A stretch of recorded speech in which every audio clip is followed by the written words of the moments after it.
Assalamu alaikum урматтуу достор. Бүгүн бизден ардактуу коногубуз жеке ишмер, Барон кондитердик цехинин негиздөөчүсү, коомдук ишмер, Швециядагы үй-бүлөлөр бириндиги илимий борборунун мүчөсү, ардактуу профессору, спорт боюнча, чебер карате боюнча Кыргызстандын 3 жолку чемпиону, биринчи дан каракул ээси Урманов Жамшит Сатыбалдыевич ака бүгүн бизде. Жамшит ака, өзүңүз жөнүндө кыскача айтсаңыз. Рахмат. Чоң рахмат. Мен алгач ушул жерге чакырганыңарга өзүмдүн ыраазычылыгымды билдирем. Саламатсыздарбы? Бүт кыргыз элин, көрөрмандар. Бүгүнкү күндө эң тануктуу болгон элдин ичинде мына бүт талкууга түшкөн Сузак News эмгек жамааты силерге дагы өзүңүз atteni salamını aytayын дедим. Мен алгач өзүм жөнүндө айтып кетсем, менин атым Урманов Жамшит. Ушул Сузак айылында төрөлгөм, Сузак айылында өнүп өскөм. Бирок ошол Сузак айылында өскөнүмө карабастан мен өзүмдү бир гана Сузакты эмес, бүт эле кыргыз элинин уулу, бүт эле адамзатка таандык бир адамзаттын бир бөлөгү катары өзүм ушундай сезим менен жашайм.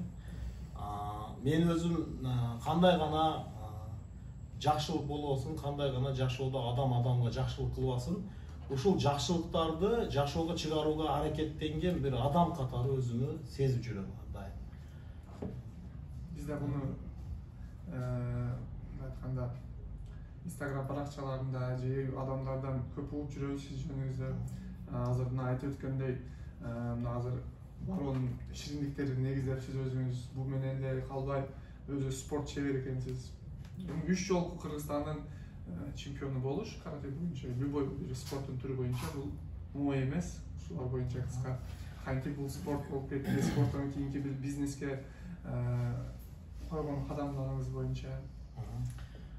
Билесиңер, бул туштук өлкөсүндө, туштук жергесинде өзүнчө бир чөйрө бар. Адамдын бир жеке адам болуп өсүп, анын ой жүгүртүүсү, андан сырткары бул коомго бир өзү бир кошулуп дегенде ушундай адам болуш үчүн бир канча өзүнчө факторлор таасир кылат адамга.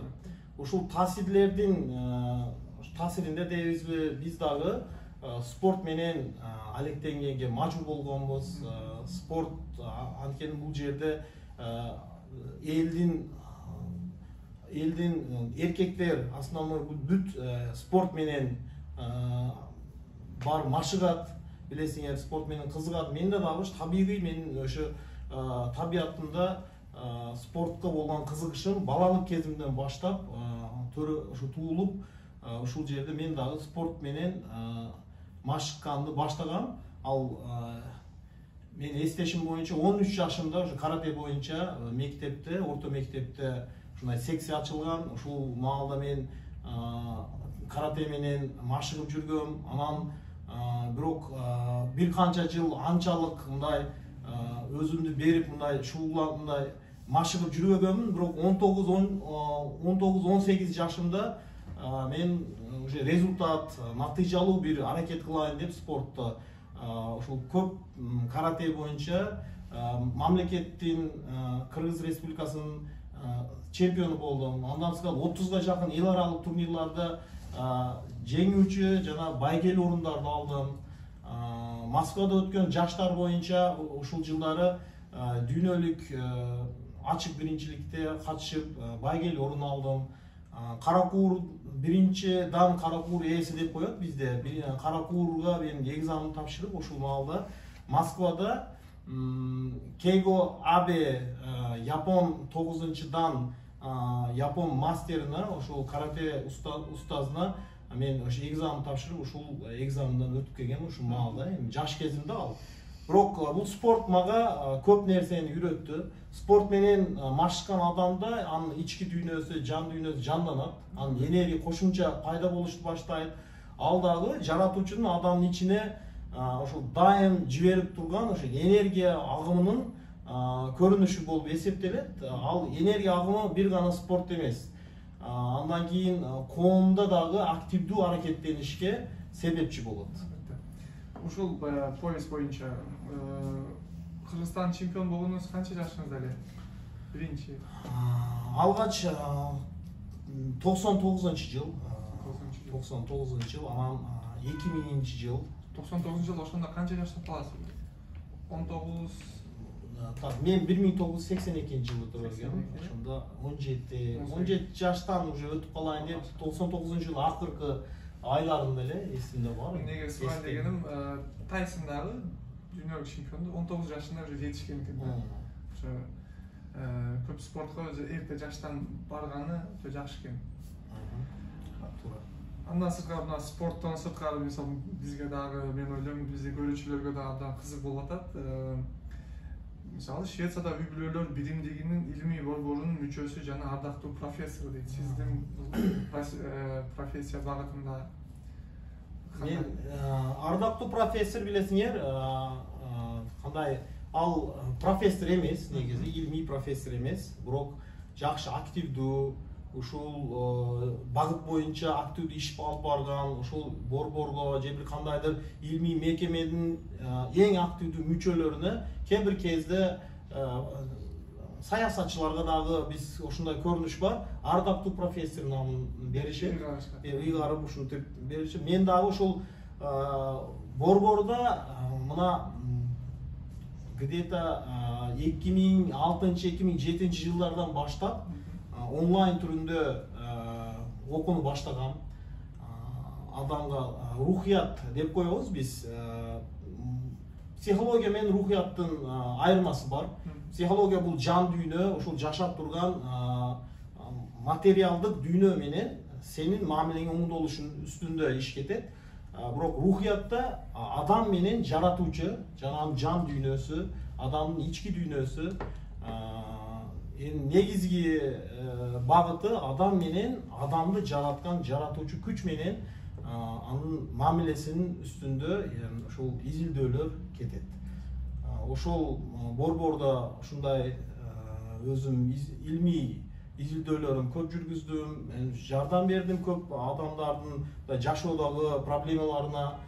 Мен ошол илимге өзүм кызыккан немем бар. Орто мектепте дагы эсимде жакшы окугам, илимге кызыгышым жакшы болгон. Анан Сатыбалда ажы лицейини бүткөнбүз ушул маалда. Кийин жогорку окуу билимин жайына Жалал Абад коммерциялык институтунун кыргыз-түрк факультетинин эл аралык мамилелер факультетинде окудум, бирок азырынча аны бүткөн жокмун. Кичине академический отдых деп коебуз биз, ушундай академический отдых болуп. Ал университетте биз да окуганбыз. Эл аралык кыргыз-түрк институтунда биз туризм багытында бүтүргөнбүз. Жакшы. Азыр айтты, Швециядагы үй-бүлөлөр биримдиги боюнча айттыңыз. Андан мен ойлоп калдым, ошондо сиз Европада бир канча мамлекеттерде болгонсуз. Ооба, биз билесиңер, Европа Шенген зонасы түзүлгөн. Бир канча 28-27 мамлекеттин ортосунда бир ошо биздин таможенный союзга окшогон бүт дүйнөгө белгилүү ушундай атайын зона бар. Шенген алганыбыздан кийин эми кыргызстандыктар көп эле барат эми биз жерден. Караңыз, бизде ушундай бир спорт менен эле бизнес дагы мамлекеттик ишмер деп мындай өзү жеке ишмер. Булардын баарын бир жерде иштетип чыгарууна кыйын да. Көп адамдар же бир спортчу жагынан чыгат, же бир айтайлы бизнес адам болот. Ошол бир канча нерсени бириктирип бир убакытта иштеп чыгышыңызга канчалык кыйынчылыктар барбы? Мисалы, азыр барон деген шириндик иштеп чыгаруучу цехиңиз бар. Мына сырткары спорт менен алектенесиз. Бул жакта конгрессте катышып, буларга жетишкен убактыңыз жетишип атабы же кантип буларга жетишип атасыз үй-бүлөңүзгө? Ооба, бул кандай десем, негизи бар жокко жетишип атам деген туура эле болот. Неге десе, жетишпегенде мен азыр сүйлөбөйт элем буларды. Кызыктуу нерселер болду. Биз буга чейин балки тааныш болбогон, мен ойлойм биз угуп турган көп адамдарга дагы бул жаңы маалыматтар. Андан сырткары сурайын дегем, ушунча нерселерди кылдыңыз, эми келечекке кандай пландарыңыз бар? Кайсы багытта кетейин деп атасыз же азыркы учурда эмнелер менен алектенип атасыз? Менин максатым кээ бир нерсени бир байып алыш же болбосо кандайдыр бир жерге бир мансапка чыгып алыш дегенден узакмын, ачыгын айтайын.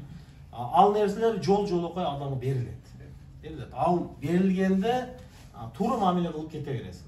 Бирок адамдын негизги жогорку максаты ал бир гана болуш керек. Ал биз айтабыз, кыргызда бир сөз бар эмеспи? Адамдын башкы милдети имандуулук деп коет.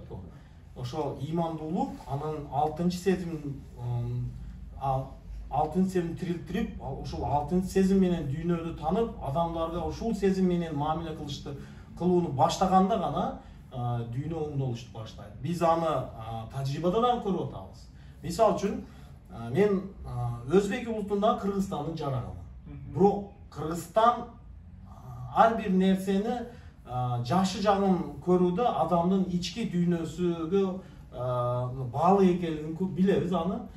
Мисал үчүн, муну ала турган болсок, бул кичинекей экен, бул жакшы карабаптыр деген ой болушу мүмкүн. Бирок бул жакшы экен. Караңыз, ажайып, бул кичинекей оңой турбай, бул мындай башка ички дүйнөдө алмаштырганда биз муну сүйүштү баштайбыз. Болгону негатив менен эмес, бир башка көз караш менен. Az биздин билесиз, бизде Кыргызстанда сол тарап менен кароо өтө өрчүндөп кеткен. Сол тарап менен кароодо бул адамдын эгоизми, бизи эски диний илахи түшүнүктөрдө шайтан деп атайбыз. Адамдын ичинде ошол шайтаний караштары күчөйүп кеткен бир маалдабыз. Бирок ал убактылуу. Карага киргенден кийин акты тааныйт адам, акты көргөн адам каранын кимдигин таанышты баштайт. Мен өзүмдүн жашоомдо дагы максатым ошол сүйүүнү, адамдарды сүйүүнү, айрыкча кыргыз мамлекетиндеги мамлекетти сүйүү, мекенди сүйүү, ошол жерде жашап аткан бардык улуттарды сүйүү. Өзбек болсом деле кыргызды сүйүүдү үйрөнөм. Неге? Ошол менен гана биз бири-бирибизди сүйүүгө жетишебиз, бири-бирибиз менен жакшы жашоого жетишебиз. Бардык нерсе жетишет, биз өтө бир келечеги кең бир мамлекетте жашайбыз. Биз Кыргызстанда эгерде биз бактылуу боло алсак, бизден башка немистер келип бактылуу болбойт бу жерде. Ошого жаш муунга дагы менин чакыра турган жерим ушул мекенди сүйүү, ушул жердеги бардык адамдарды сүйүү, ишиңерди сүйүү, ар кандай шартка карабастан, ар кандай саясий шарттарга карабастан, ошол шарттарды дагы сүйүүдү үйрөнүш керек. Андай сиздин сөздөрүңүз угуп патриоттук сезимдер болгону баштады. Ошол сиз айткандай жаштарга, жалпы эле элге мындай кайрылуу катары айтсак да болот да. Мекенди сүйүү имандан деп бекерге айтпайт. Бул жерде баарыбыз Кыргызстанда жашаган жалпы улуттардын мекени Кыргызстан. Баарыбыз бир четке чыгабызбы, спорт боюнча чыгабызбы, ар дайым артыбызда Кыргызстандын желеги менен ниет кылабыз да, ар дайым ошол биз да желегибизди көтөрсөк, азыр Акчол Махмудов, Айсулуу Тунбекова, Жуманазарова, бүт эле кыргыздын Шевченко Валентина. Бизде көп андайлар бар мисалы. Абдулкадыр, мен бир нерсени айтайын деген, мен бая студияга келгенде дагы биз экөөбүз сүйлөшүп, пикир алмаштырууга бирдекени айтып калдың. Кыргызстанда маанайы жөнүндө айтып калдың, адамдардын маанайы, айрыкча саясатта дагы сен айтып атасың. Ошол адамдар мамлекет мага эмне кылып берди, өкмөт эмне кылып берди деп жашайт, баары эле күтүп жашайт, бер деген маанайда дагы ушундай маанайда гана болуп калган деп сүйлөдүм. Мен 200% кошулам ошол сөзүңө.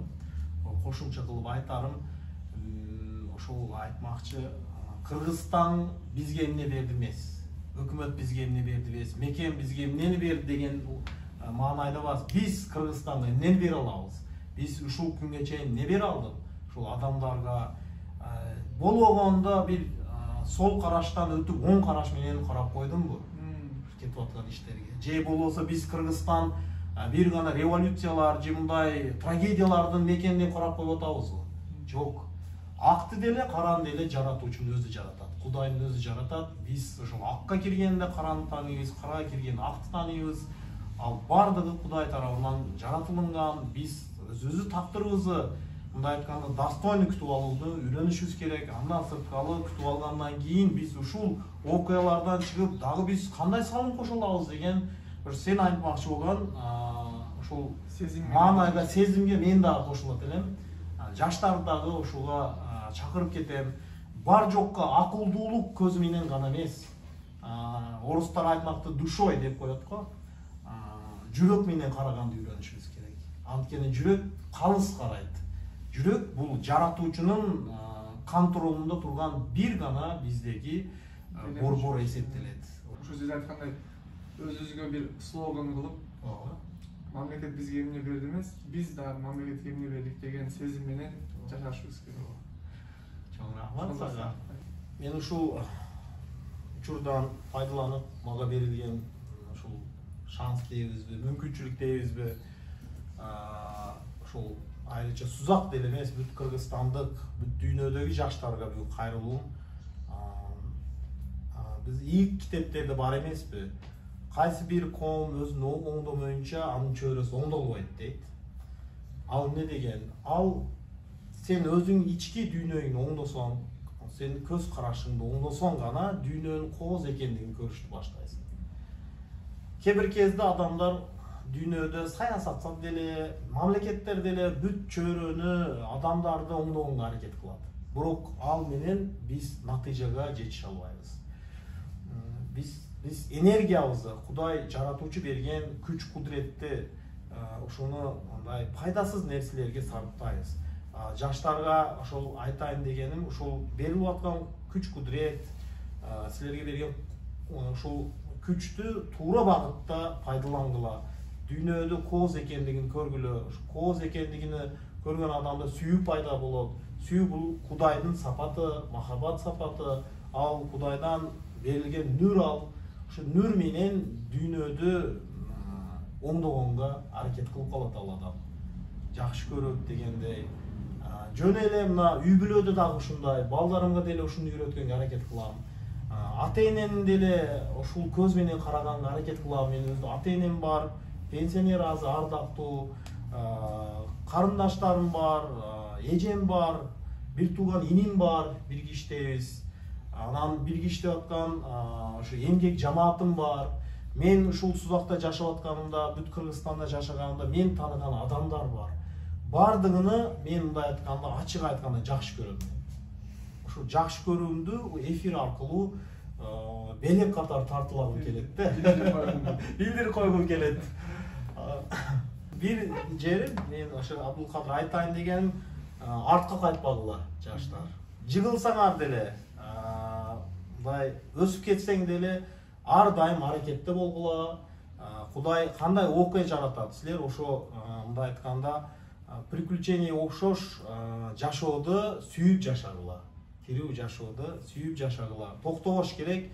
Бул жашоодо бул жашоо улантылып баратат. Биз дүйнөлүк коомчулукта дагы биз өзүбүзгө жаратылган тактырыбызды биз күтүп алабыз. Биз сүйүп күтүп алууну үйрөнүшүбүз керек дайыма. Достор, ошо менен бүгүнкү көрсөтүүбүз аягына жетти. Мен ойлойм, мен өзүмө керектүү бир канча азыктарды алдым. Ойлойм, сиздер дагы өзүңөргө керектүү маалыматтарды алдыңыздар. Ошол менен сиздер менен кайрадан мен Абдыкадыр Абдышукуров болдум. Сиздер менен кийинки көрсөтүүдө көрүшкүнчө саламатта болуңуздар.